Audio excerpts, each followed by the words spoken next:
This is Beyond a Reasonable Doubt with your host, Mark Garrigus. I couldn't be more excited to have Francois and his lovely daughter, who's carrying yet another one of his grandchildren in her womb as we speak, Gianna, who, by the way, Gianna, I'll start off with you. You used to work at G&G. I did. And then I got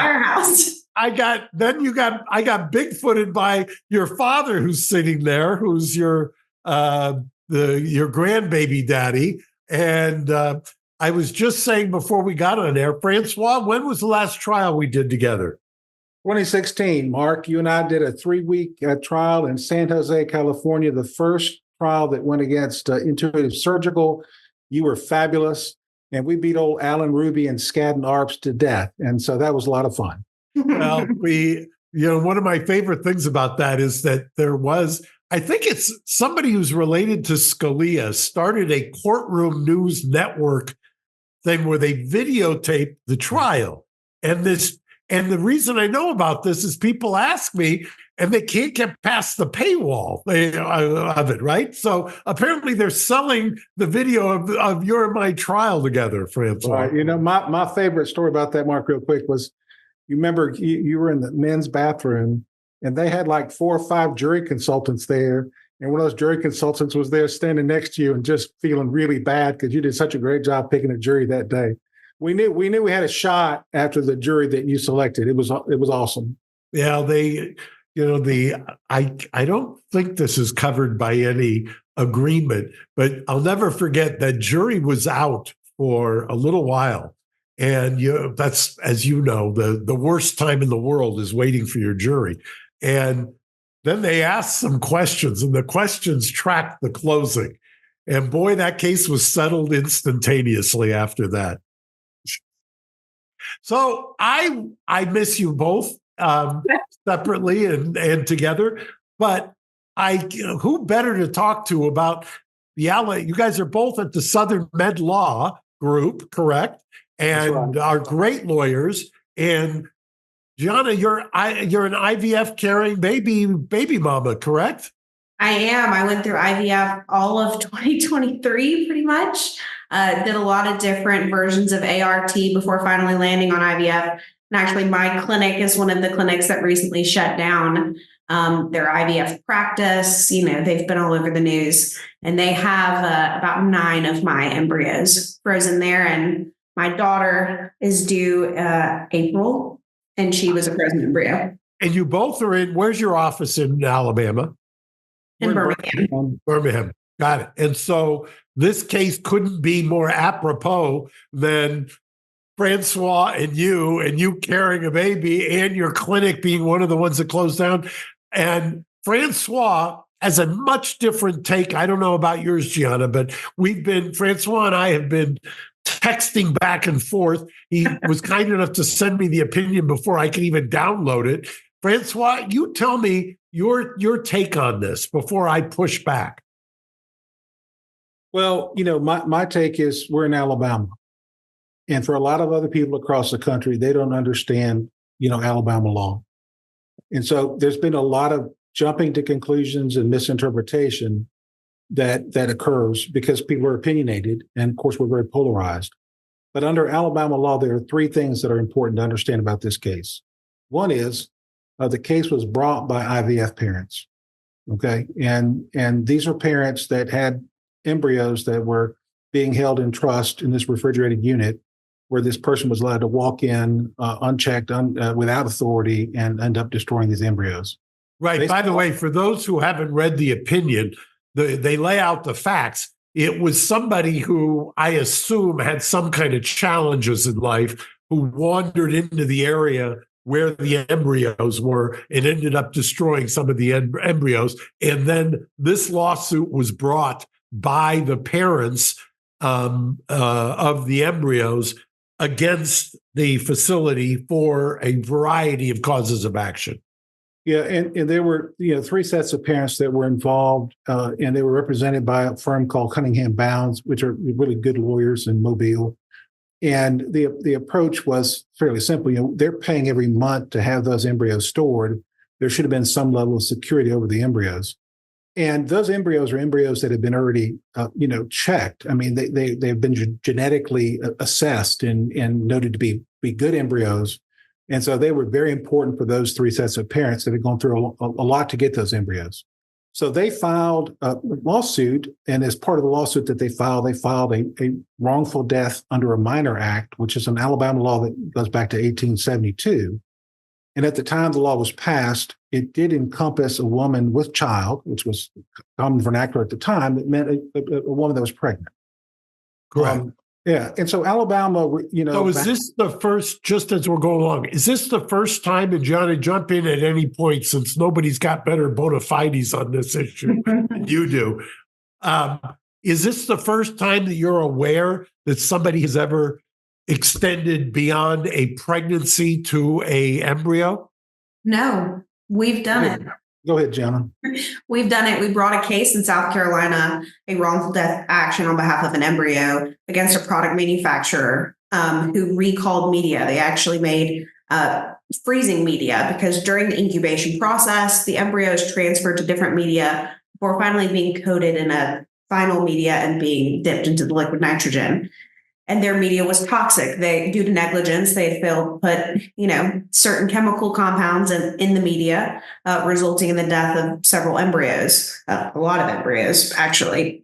So we brought a wrongful death action against them. So it's been done other places. And you didn't. Did you survive in the one in South Carolina? Did you survive a motion to dismiss? We did. We ended up going to mediation, and so we're kind of limited about what we can say. But I will say, Kathy Yanni was going to be our mediator in the case, and we ended up actually resolving the case prior to that. But we filed a lot of things about the trend in the South and about how the law was evolving, and that a finished embryo that was extrauterine, could be considered by Southern states as in that limited scope as a wrongful death candidate. And by the way, when you say extrauterine, talk about that for a second, because that was one of the big jumps. Sure. So, we started off by talking about Alabama law. Why don't you talk about it, Gianna? Talk about Alabama law and about the fact that if you're in the uterus, personhood. Sure. So under Alabama law, regardless of the stage of pregnancy, if a woman is pregnant and, for example, is in a car accident or, some tragic thing falls upon her due to somebody else's negligence, you can bring a wrongful death action. And we've had this for a long time. And you didn't see people, up in arms yelling about it. And so the question that was put before the Supreme Court was a very specific question. We already have this law. We apply it to embryos and fetuses, in the womb. The womb, right. In the womb. This is the jump. This is the jump. This was the whole question before them. If we give those rights to an extrauterine embryo or fetus, do we have to give them to an in utero fetus? Do we have to give it to an extra utero embryo or fetus? That was the only question before them. I think what heated up, I'm going to circle back to Francois, because even when we were texting back and forth, I think I texted a quote from the Chief Justice's concurring opinion, which invoked the wrath of God, his words, it wasn't mine. And Francois, without missing a beat, okay if I reveal this, Francois? You said IVF is playing God, which was kind of the retort. Right? It really is. It's hard. We have elected judges, and it's hard to get the Jesus out of them sometimes. And they're in Montgomery, they do what they do. And so, but the reality is this: under Alabama law, a personhood attaches at the time of conception. And so that's our law. Like it or don't like it, after Dobbs, this is what happened in Alabama. Okay.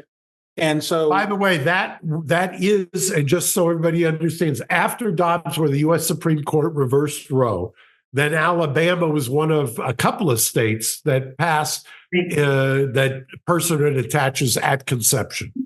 Yeah, and so the issue has been misunderstood legally, but in fairness to the folks that misunderstand it, there's this concept that look at what they did with abortion in Alabama. Look how they limited women's rights. Now there's a group of fringe, radical, right-wing people that want to eliminate IVF. And I don't think, first of all, the court was not asked to do that. The court was looking at a specific question. And I think under Alabama law, they got it right. It was an 8-1 decision. But this issue of personhood really resonated because people made the jump to say, well, they're giving embryos that are frozen personhood. That's not what was done. They gave them quasi status under the minor Wrongful Death in a Minor Act, actually to give more rights to IVF parents. So the whole thing has been just mischaracterized, and then it became political. Go ahead, Gianna. Would you jump in on that? Yeah, I was going to say, Gianna, how do you react to sitting there with what, 7-month, 3-week baby girl? Yeah, no, I'm very far in. I'm 8 months plus in. The biggest thing for me is the misinformation that's been spread about this. And I understand not everybody has, went to law school, can read an opinion and fully comprehend it. But there are, I'm going to say, bad actors out there using this as, a way to polarize and make this a political issue when it's not. Right. I have a big exception, right? UAB was the first clinic to shut down. And they came out with a public statement, saying. Your clinic. No, I used Alabama Fertility. They quickly followed behind. Mobile, the defendant in that case, has also paused IVF treatments. But UAB was the first. And that was a big deal because they're the largest hospital in the state. If they're doing this, and whatever they're saying about it must be accurate. Their statement, I kid you not, says that they need to evaluate the potential that our patients and physicians are going to be criminally prosecuted. I mean, you need to get first year law student. You know why I think that was made? Because, and Francois done a nice job talking about the South, and you have to really kind of and I just returned from the South. I was trying a case in Arkansas earlier this month. Congratulations on that, by the way. Thanks. And I love the South just because it's so congenial in so many ways. But as somebody who toggles, I always call myself a bi-coastal elite because I toggle between New York and California and LA. And it's very hard to read that opinion and remember that there are parts of the U.S. that's the way they live and that's the way they think. And when you see the AG of Alabama say, I'm not going to prosecute, my criminal defense lawyer background says, well, what happens if the next AG decides he wants to prosecute on the basis of this? Go to Texas, and you'll see what happens, and places like that. And then you get Donald Trump because so many of these politicians, when they had a microphone stuck in their face, instantly said, wait a second here, this doesn't make sense. I can't be this makes no sense. This policy is going to reinvigorate the Democrats. That's kind of what the reaction is. And by the way, it already has in a lot of the public. Right. So you can understand how it becomes such a hot button issue immediately. Yeah, I know. I think this thought process from the Democrats and a lot of liberal folks, and I'm just as a clarification, I'm an independent voter. I'm more libertarian than anything else. But I will tell you, I could see the reason why they're concerned. I understand that after what happened with Dobbs and some of the issues with women's rights, they would have a lot of concern about this. But the way this has been done is disingenuous. Absolutely. And that's social media. Go ahead. I have IVF patients calling me all last week, hysterically crying, saying, I'm going to go to jail if I don't have all 10 of my embryos, if I choose to destroy some. My doctor, who I love, who helped me get pregnant, is going to go to jail. And I'm sitting there going, where are you reading this? Well, ABC News put it out, so it must be true. No. And so the liberals and the Democrats who are out there saying we're pro-family, we're pro-IVF, we're here protecting patients. You're doing the exact opposite. You're putting them into absolute hysteria when at this juncture is not necessary. Yeah, and that's where I get it. But I also, and Francois, I think you would agree with me. We've both been around long enough to see that the law can be used for political purposes in the worst way. And I go back to what I just said. You get a new AG in there, or you get a governor who runs it. All of a sudden, he decides he wants to lean into this. And my law school professor would have hammered me for this because he would have said it's a parade of horribles argument. But to some degree, there is that idea. And you see it, like I said, in Texas, you see it on my side of the aisle in California, where we lean in on certain things and you say, this is crazy. And so that, I think, is the fear, even though if you look at the four corners of this opinion, it's basically expanding the rights for people like Gianna, who are sitting there and have gone through this procedure and have invested tens of thousands, if not six figures in it, and don't want some crazy person, for lack of a better term, wandering in and destroying your product. And so, John, tell Mark what you're going to be doing later this week and next week. Yeah, so I will be in Montgomery tomorrow and Thursday, and then Tuesday, Wednesday, Thursday of next week, meeting with legislators, lobbying, and really reviewing these bills from the perspective of a lawyer who brings these claims. Like my majority of my practice is pediatric wrongful death, birth injury. So, right, I'm someone who uses this act every day and sees the incredible value that it brings to families, especially parents who have lost a child, whether that child be a fetus because a drunk driver hit them, or, a 7-year-old who dies as a result of a botched appendectomy, whatever it is. And what really, kind of irks me is when you pressure people who are so vocal about this and you say, give me a fact about this case. Most of them don't even know this was brought by IVF parents, right? They're out there saying they're trying to, take away fertility treatments in Alabama. This is heinous. This is awful. And I have to sit there and go, you understand IVF parents brought this, right? You understand nobody. And I think part of it also, I'll go back to the full circle. When you read the opinion, it's hard for somebody who's not in the South, somebody who's not an evangelical, somebody who's not, it doesn't come from that perspective. You read the first couple of pages and, it's almost like you were dropped in a foreign country, if you will, if you're a bicoastal type. And so I don't think people quite, I don't know that they get to the understanding of the analysis of the case because so much of the language is polarizing. And IVF has been affected, Mark, in the South with the change related to Dobbs, because in the South now you can't do selective reduction, which is a technology where you might implant 3 or 4 embryos in a person, in a woman, and then they would go back and take a couple of them out afterwards. You can't do that in Alabama. If you have an embryo in the womb in Alabama, you can't go through IVF, can't go back and selectively remove one anymore. When you have selective reduction, can you explain what that is? That means that for whatever reason, the IVF physician and the patient have decided to try to implant more than one embryo to see if it will take. And then sometimes if too many of the embryos take, they'll actually go in and take one out and actually remove an embryo from the developing womb. And obviously in Alabama, you cannot do that under our laws here. So IVF has been slightly affected. But the reality, Mark, and I guess it's an ugly reality, is that the way IVF is done, if any religious zealot, after pro-life person really looked at the process, they would be aghast at how some of that is done. Okay, right?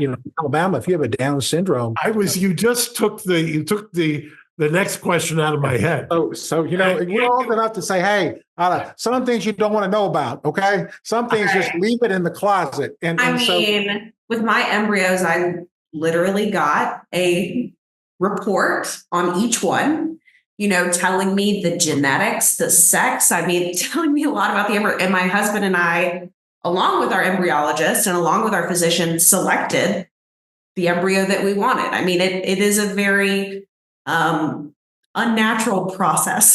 That because, by the way, it's funny, when I was doing my text with Francois and he gave me the rebuttal saying IVF is playing God.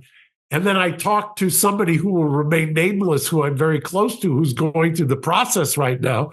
And that was the first thing that she talked about was selective reduction, because that is we do it here in the US. They don't do it in other countries. And some countries do it even more robustly than we do in the US.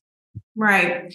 But I think what we need to focus on is the hysteria that has resulted, and how can we address it but not strip away this cause of action? Because I think this cause of action is very important.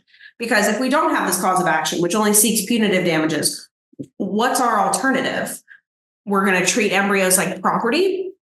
And so we're going to establish over a period of time, well, an embryo is worth $5,000. Well, then you have a snowball effect on the other side, right? Well, then how much is a 6-month fetus worth? How much is it? Interesting you mentioned that, Gianna, because when I was reading the opinion, it looked like that there was a cause of action that did treat them like property because they talked about bailment. And is that the case?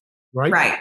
And what's interesting about the trial court's opinion in this case is that they said you couldn't bring a wrongful death action because it's not a person. But then they also said you're not allowed to bring a property claim either because it is a person. So that trial judge was ripe for appeal. One of the important nuances too about Alabama law is under our wrongful death law, including the Wrongful Death in the Minor Act, you can only have punitive damages. Alabama is very unique to a lot of other states. Our wrongful death statutes here, doesn't matter if you're a neurosurgeon or a street cleaner, the value is not on what you did and who you were. The value in these cases is only punitive on to belay and change the action of the corporation or the person that injured you.